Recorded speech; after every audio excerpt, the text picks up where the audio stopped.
SDGs lahir setelah berakhirnya MDGs pada Desember 2015. Berakhirnya MDGs mendorong negara-negara di dunia untuk merumuskan platform baru untuk melanjutkan tujuan cita-cita mulia.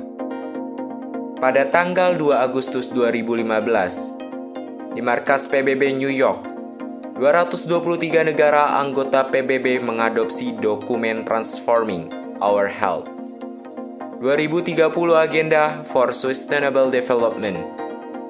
Pada tanggal 25 sampai 27 September 2015, pertemuan dilanjutkan dengan Sustainable Development Summit yang berhasil mengesahkan dokumen yang disebut SDGs yang memuat 17 tujuan dan 169 target untuk menjadikan kehidupan manusia lebih baik.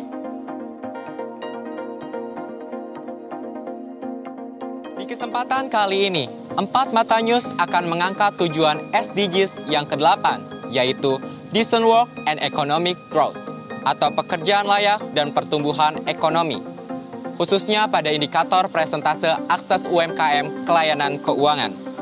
Berdasarkan data BKPM, di Indonesia sendiri pada tahun 2008, UMKM mampu mendorong perekonomian negara dengan menyerap 97% tenaga kerja di Indonesia.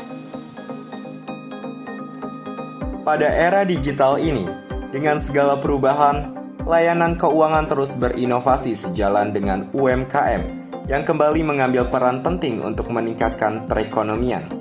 Selaras dengan tujuan SDGs ke-8 yaitu pekerjaan layak dan pertumbuhan ekonomi. Dengan itu, kami meliput beberapa narasumber yang berkaitan dengan UMKM untuk meningkatkan perekonomian Indonesia, khususnya Kota Bogor, Jawa Barat. Bersama 4 Mata News, saya Fadlan Praditya melaporkan dari Dinas Koperasi dan UKM di Jalan Dadali 2 nomor 4, Kota Bogor, Jawa Barat.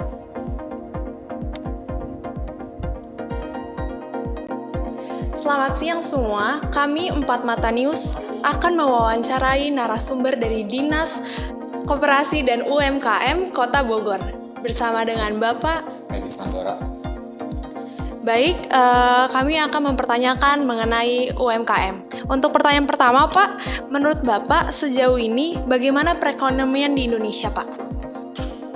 Perekonomian di Indonesia alhamdulillah ya, alhamdulillah walaupun krisis global melanda dunia, apalagi dengan perang Rusia dan Ukraina yang mengakibatkan pasokan global, pasokan bahan baku jadi sulit, tetapi alhamdulillah Indonesia pertumbuhan ekonominya masih positif ya.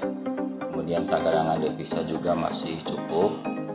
Bahkan kita sudah masuk G20 dan kalau misalkan dari 20 negara itu kita alhamdulillah di urutan ke-16 yang menandakan bahwa ekonomi Indonesia alhamdulillah relatif baik gitu dibandingkan negara-negara lain. Baik Pak, selanjutnya bolehkah Bapak jelaskan secara singkat mengenai UMKM? UMKM merupakan motor ekonomi di Indonesia. Jadi 96% usaha itu adalah UMKM.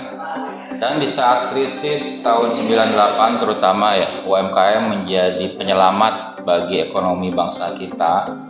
Karena waktu itu di saat pengusaha besar yang notabene mengandalkan impor dan kurs dolar naik otomatis hancur. Tetapi UMKM dengan kearifan lokalnya alhamdulillah masih bertahan dan masih bisa melihara tenaga kerja dan otomatis menggerakkan perekonomian masyarakat. Baik Pak, pertanyaan terakhir Pak, apa harapan Bapak untuk UMKM di Kota Bogor? Harapan saya UMKM tadi harus mempunyai peta jalan menuju sukses usahanya. Jadi misalkan sekarang targetnya tahun ini atau bulan ini mau ngapain, targetnya berapa omsetnya. Dengan target itu apa yang dilakukan. Nah misalkan untuk mencapai target katakanlah yang sekarang misalkan katakanlah 10 juta per bulan, tahun depan ingin 20 juta per bulan, bagaimana misalkan giatlah untuk belajar online. Kemudian juga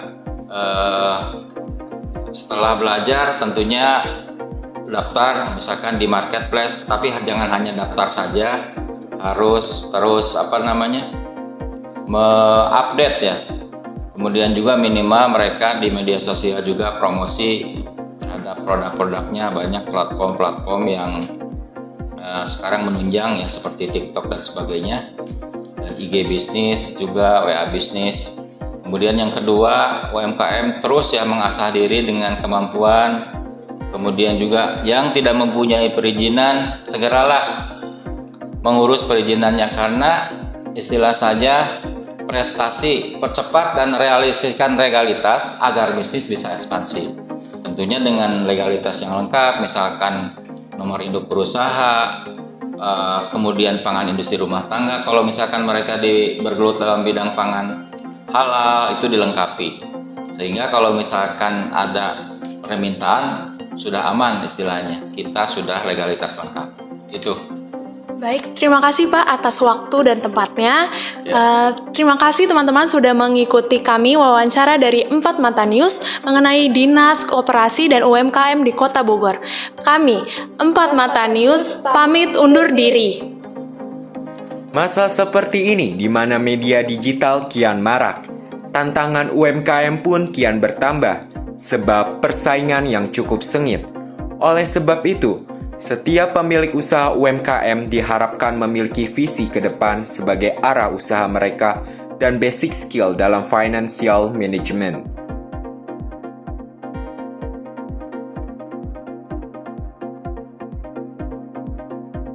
Bersama 4 Mata News, saya Fadlan Praditya. Saat ini saya sedang berada di Jalan Lodaya 2, Bogor Tengah, Kota Bogor, Jawa Barat. Saat ini kami sedang mencari narasumber lain terkait UMKM. Seperti yang dilakukan oleh Bapak Suherman, narasumber kedua kami, yang merupakan pemilik usaha makanan. Beliau mengaku telah merintis usaha ini sejak tahun 2016 dan telah membuka lapangan pekerjaan. Beliau mengatakan bahwa dengan pendapatan yang dihasilkan beliau secara konsisten telah menabung di sebuah bank. Hal ini beliau juga tanamkan pada pegawainya. Menciptakan lapangan pekerjaan, pegawainya juga menabung Pak dalam layanan keuangan seperti itu. Kalau itu saya arahin untuk nabung, ya kita kasih masukan ya, biar dia bisa berpikir untuk masa depannya juga. Begitu juga dengan narasumber ketiga dan keempat kami, yang merupakan pemilik usaha toko sembako dan warung seblak, yang telah menabung sejak usahanya dibangun. Dengan begitu, mereka telah berperan untuk meningkatkan perekonomian negara dengan menabung pada layanan keuangan yang akan tersalurkan kembali pada para calon pengusaha lainnya. Apakah Bapak menggunakan layanan keuangan seperti investasi, menabung, atau asuransi? Menabung. Oh ya, menabung ya. Dengan pendapatan yang Ibu dapat, Ibu, apakah Ibu menggunakan layanan keuangan, Bu, seperti menabung atau diinvestasikan? Ya, buat pendidikan anak, selebihnya ditabungin lah buat masa depan anak juga. Beberapa dari narasumber kami juga mengaku telah bertransisi pada layanan pesan antar, yang mana memungut pajak untuk negara. Apakah Bapak bekerja sama dengan jasa antar makanan online, Pak? Kira-kira berapa persentase pemasukan yang berasal dari konsumen online? Yang kayak ojek online. Kita semua ada 3, Gojek, Shopee, Grab. Pemerintah di sini pun berperan dalam membantu UMKM terus bertahan. Bantuan-bantuan yang dilakukan antara lain memberikan peralatan, dana, dan pelatihan melek digital. Terbukti dari pengakuan narasumber kami yang mengatakan telah dibantu oleh pemerintah. Hal-hal tersebut dilakukan demi mencegah usaha UMKM gulung tikar dan mendorong pertumbuhan ekonomi nasional. Dengan begitu, SDGs tujuan ke-8 pun dapat tercapai secara berangsur-angsur.